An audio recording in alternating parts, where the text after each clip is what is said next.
When you indicated that U.S. attorneys may have been fired midterm, I think your phrase was more artfully in previous administrations, do you have information that that took place, or were you simply asserting a hypothesis or a possibility? I was simply making a comment, you know, about it was a hypothesis. Okay. You know. So you have no information that this was a customary practice of any former president? I don't have any information that it was customary. I'm not sure whether it was or it wasn't. Okay. I'd like to ask you to look at the email that you've already looked at before. It's 1814.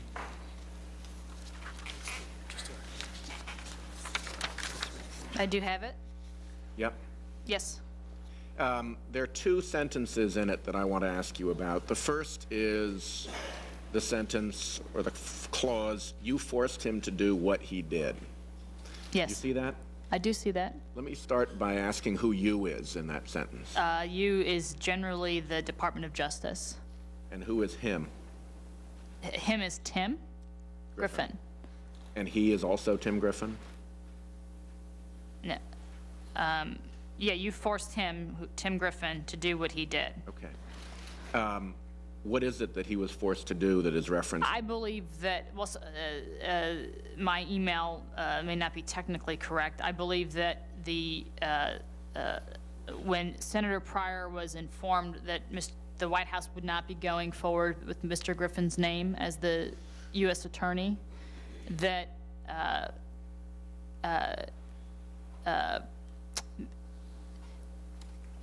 Mr. Griffin, so Senator Pryor was aware of that information. Then Tim was made aware of that information, and I believe that Tim rightly concluded that he unfortunately had the opportunity to either announce that he would not seek the nomination or read about it in the newspaper the next day. And the reason for my ire was simply because, you know, here we had a guy who had just returned from Iraq. He had just served as a reservist in Mosul, of all places. He comes back, he moves home, he becomes the U.S. Attorney, and, you know, and then he had to endure this process. And I was furious about it, and it's a really unfortunate set of circumstances. So the words, what he did, refers specifically to what? It refers to him announcing that he would not seek the U.S. Attorney slot, that he would not put his name forward to be nominated to be the U.S. Attorney. Okay. The next phrase that I'm interested in is at the bottom of that same little paragraph. It's why we got rid of him. Let's start with the we. Who is the we in there? The we is collectively the administration. Mr. Cummins had been let go, and the administration let him go. So we is a collective term. Okay. We both Kyle and I work, obviously, in the administration. And how did we come to make that determination? What is the basis that connects Bud is lazy to we got rid of him? I believe that, again, Mr. Cummins was let go. It is not my goal or intention to confound any embarrassment that has been caused to him today. I feel badly about that.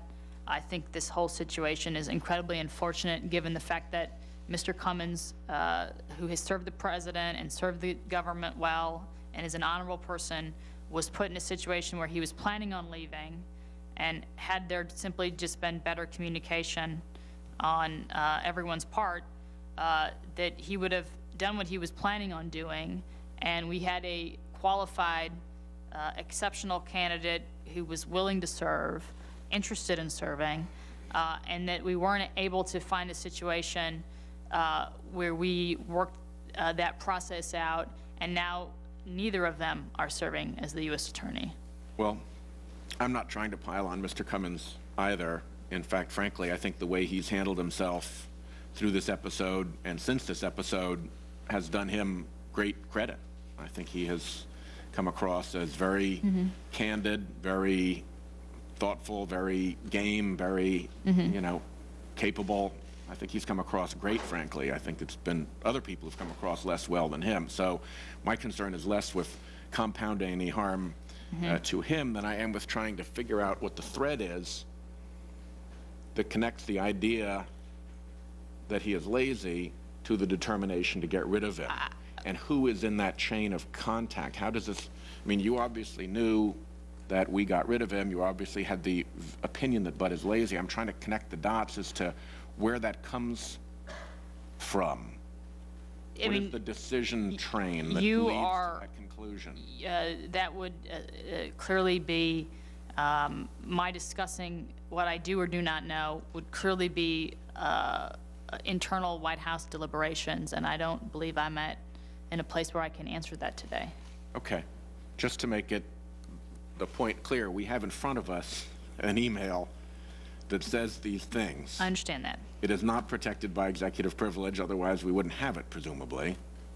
And yet, I'm unable to discuss it with you because of this assertion of executive privilege. I'm not challenging you on this, Ms. Taylor, because I don't think this is your assertion, but I think is yet another example of how ludicrous and extreme the assertion of executive privilege is in this case. When you are left in this position right now, we're looking at an email. It's one that you wrote. I'm asking you about your own words. They're not privileged, and yet you can't explain them. And again, this is not your fault. You've been put in this position. I'm making this point really rhetorically through this question, but I think it's yet another example of really the unbelievably awkward and preposterous situation the committee's been put in by the wildly broad assertion of the privilege here. One last question, if I may, Mr. Chairman.